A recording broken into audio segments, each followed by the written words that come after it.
to this My Joy Body video. I'm Annalise Kugler and it's lovely to have you here. Come in. This is one of our foundational videos. This is what you need to know right at the very beginning, and especially if you're going to be continuing doing work with me in my other programs or online in classes. This is kind of what you need to know because I will refer back to it all the time.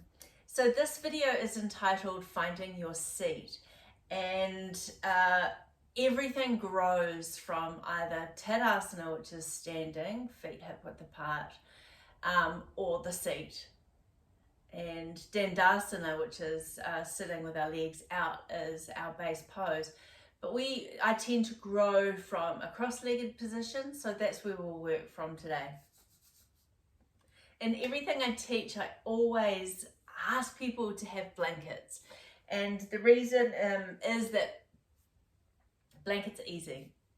Blankets everyone has blankets, and what we need is a single size blanket, and preferably either some type of dense material, so wool or synthetic, but not plush, because what we want is a firm base to start from. And so the way that we fold blankets, and believe it or not, my training as a yoga teacher was actually as an apprentice folding blankets. So we start here, we fold it, this is lengthwise, so we fold it in half lengthwise. Yeah. Then we take it up, turn it and fold it in half again, the other way, and then we fold it in half again this way. And here we have what is my base, what I call the base fold. And you'll see we've got two edges here. We've got the outer edge, which is the clean edge, and then we've got the, sorry, I'd say that's the inner edge actually. And then the outer edge, which is this kind of not so clean. This becomes important because this clean edge is going to give us, it works as our point to fulcrum off and to give us stability. And leverage, especially if we're doing things like putting our heels on that edge for a squat.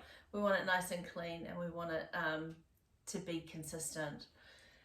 This fold here is my put it away fold, and that's where all my blankets fit. So I've got 3 blankets here. I usually work with about 3 or 4. So if you've only got 2, you can take them to this height and just have them, they'll be higher there, so that's 2 at that height. I'll show you how I like to do it. So I like to have, especially in winter, I like to have this nice big base here, so that's nice and soft for my feet, and then I'll have my base here. In fact, I probably would even maybe go 3 blankets. And this harder edge gives you something that a bolster doesn't, and it is that capacity to work with a firmer edge, whereas the bolster's round. So what I want you to do is come to sit at the edge of your mat, of your blankets, and we're going to take the sit bones just off the edge of that blanket. Now our fleshy part of the buttocks is still going to be on the blanket, whereas the sit bones are going to be just off. And what's that's going to do is create an anterior tilt in the pelvis. So the pelvis is tilted forward. And what that does is it helps us bring our spine into neutral spine.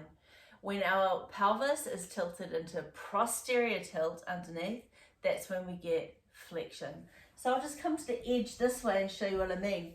So you can see when I drop forward, I've got those lovely natural curves in my spine. Cervical in, thoracic out, lumbar in, sacrum out. But when I sit back on the mat, my spine goes into flexion, and I'm in a C shape. Not ideal. What I do say with sitting like this is, what happens is when we take the pelvis into that anterior tilt, our tummy does come forward. So a lot of the work when we're sitting like this will be remembering to activate the core. don't worry about that because that's about to come. That's about to come as we find our seat. So here we are, we've got a seat, we've got a seated position. That's great. But how do we actually find our way into the body, into this seat? So the way that we do this is through what I call the threefold breath, or what is called the threefold breath, but also sometimes what I will call the regenerative breath. So take your hands to your belly and just take a big deep breath into that belly area.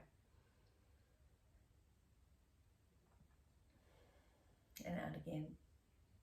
And as the breath comes in, you'll feel the belly swell, the fingers will move a little bit apart. And as you breathe in, they come a little closer together. So let's just sit with breathing into that belly space. Let the belly be soft. And when we breathe out, we feel the diaphragm, the belly come in to activate, to lift the diaphragm, to press the breath out. So just try that out.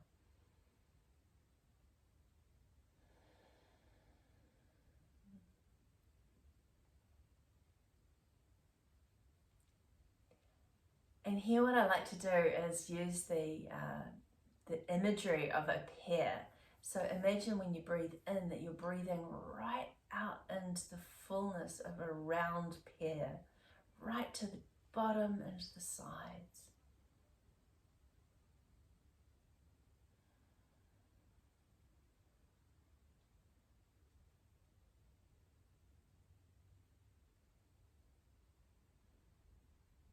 Awesome.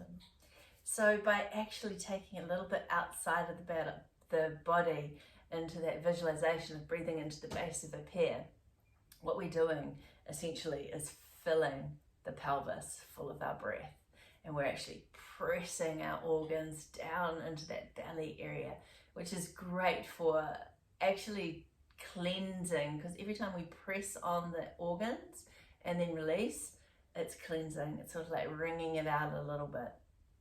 And also again, noticing on the exhale that there's a little lift. The core comes in to lift that diaphragm, to take the breath out of the body.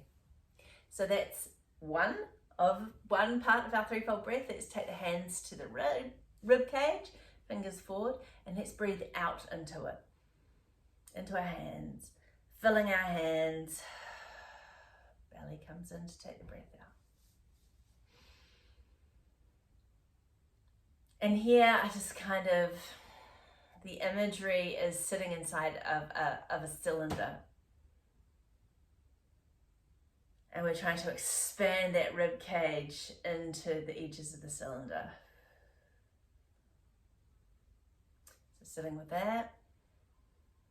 Drop the hands if you need to. Just feel that side ribs breathing out. Forward and back. Exhale. The core pushes the breath out.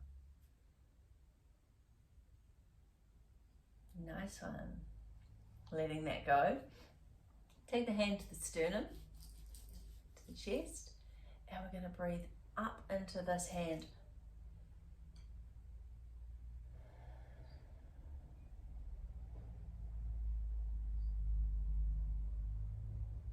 Be careful when you breathe up into this hand that you're not flaring the rib cage out.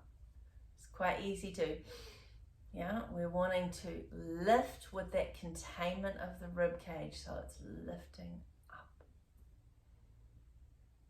And you might even get a little flare and then lift. That's okay too, as long as you're correcting that flare and bringing it back in.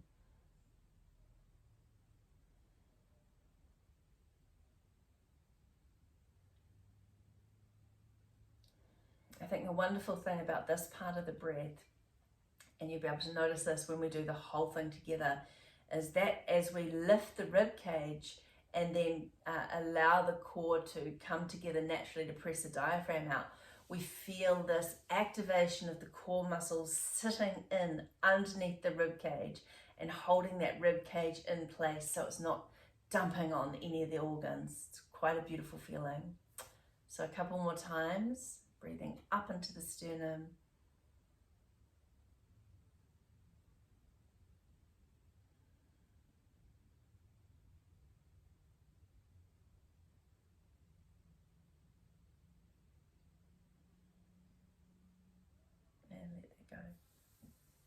So now we're going to do all three. So let's take a big breath in. Belly, side ribs, sternum.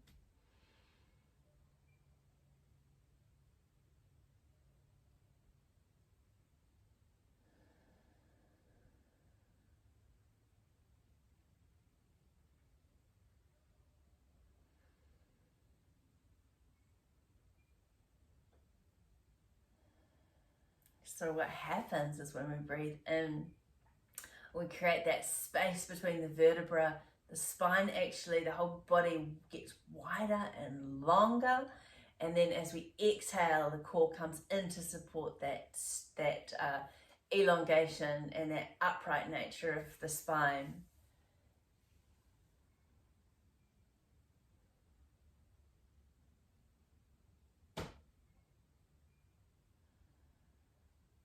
One thing that can happen is when we get to opening up through the side ribs, there can be a drop into flexion. So the spine, because as the thoracic presses out through the back of the body, the chin wants to come down and the cervical spine wants to open up. Keep lifting into that sternum, because through lifting that sternum, you'll get a lift through the crown, and then you get that full extension of your spinal column. So let's take a couple more breaths doing that. And I'll just ask you to take awareness to Sushumna, which is our central channel, which is the spinal column, as we do it.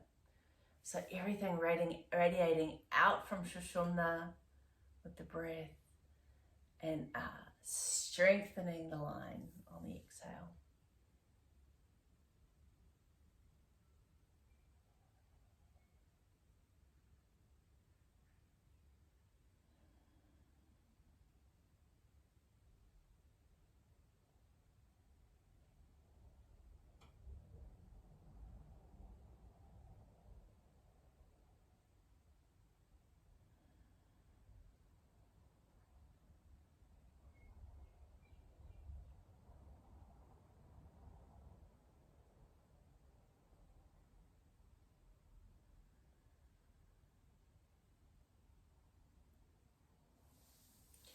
So I like to call this the creating of the inner Po, and that's how we create our central line.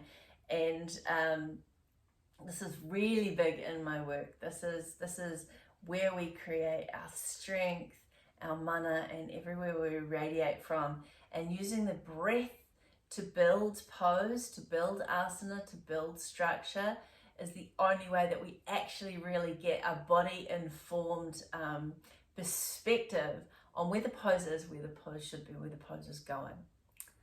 So I hope that was helpful. I hope that was interesting. I hope you feel a little bit more zen. I know that I always do after doing that regenerative breath. And we'll see you in the next video. Thanks so much for joining me, and enjoy.